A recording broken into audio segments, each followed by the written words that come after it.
Le meurtre de Harriet Monckton se passe en 1843.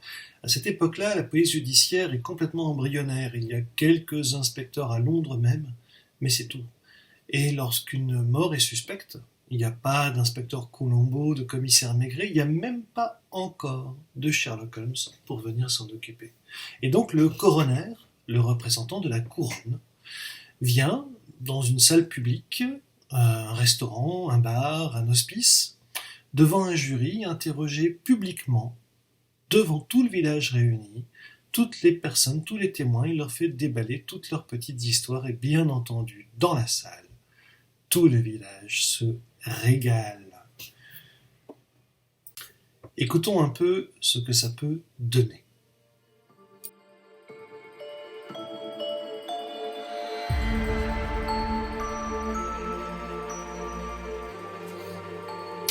La seconde enquête devait se tenir dans une salle de l'auberge du Cygne, un bâtiment au toit bas, qui s'étalait jusqu'à l'angle de la route de Beckenham. L'auberge elle-même se dressait en retrait de la route pour permettre aux voitures et aux carrioles de négocier à leur aise le virage serré qui menait à Londres. Je passai un moment à monter et descendre la Grand-Rue à la recherche de l'endroit parce que la lettre du coroner indiquait le Cygne et la Mitre. Mais ce devait être le bon endroit, parce que la moitié de la population de la ville semblait vouloir passer par une porte dans une extension de plain-pied à l'extrémité de la bâtisse. Je les rejoignis et me retrouvai dans une salle bondée de gens parlant tous en même temps. Le bruit était assommant, et les odeurs des corps, des vêtements, du malt et du houblon embaumaient, puisque le lieu avait été jusque récemment une salle de brassage. L'aubergiste, dont j'appris qu'il se nommait Matthews, s'employait avec 2 ou 3 membres de son personnel à aligner des chaises au fond de la salle tout en essayant de dissuader les citadins les plus malins de se servir eux-mêmes en chaises dans la réserve. Il répétait seulement pour les gentilshommes, écartez-vous, les chaises sont pour les gentilshommes, tu peux tout aussi bien rester debout, Robert Cooper.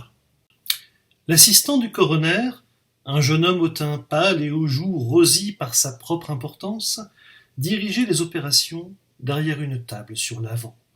Le jury avait été assis sur des bancs bas sur le côté, et ils parlaient entre eux en observant le chaos. Le jeune homme appela. « Monsieur Matthews, j'ai dit Matthews, nous devons fermer les portes, il n'y a tout simplement plus de place. » À un moment, la porte fut fermée, et ceux qui étaient restés dehors furent contraints d'écouter par la fenêtre qui, fort heureusement, était restée grande ouverte. Toute source d'air frais dans cet espace clos et sombre était plus qu'appréciée par ceux qui étaient à l'intérieur. Le coroner arriva quelque temps après. Sans même qu'il prenne la parole, un soupir d'expectation traversa la foule assemblée. Je parcourus la foule des yeux et reconnus des visages. Verral, plus grand que les autres, tête nue, portant sa robe noire pour se singulariser. Frances Williams était là aussi, et plusieurs autres qui avaient assisté à la première enquête. Le coroner ouvrit la séance, s'adressant au jury. « Messieurs, votre présence à ce triste événement est une fois encore vivement appréciée. Nous rouvrons l'enquête autour du corps de la défunte Harriet Monckton, qui fut retrouvée dans les latrines derrière la chapelle de Bromley le 7 novembre 1843.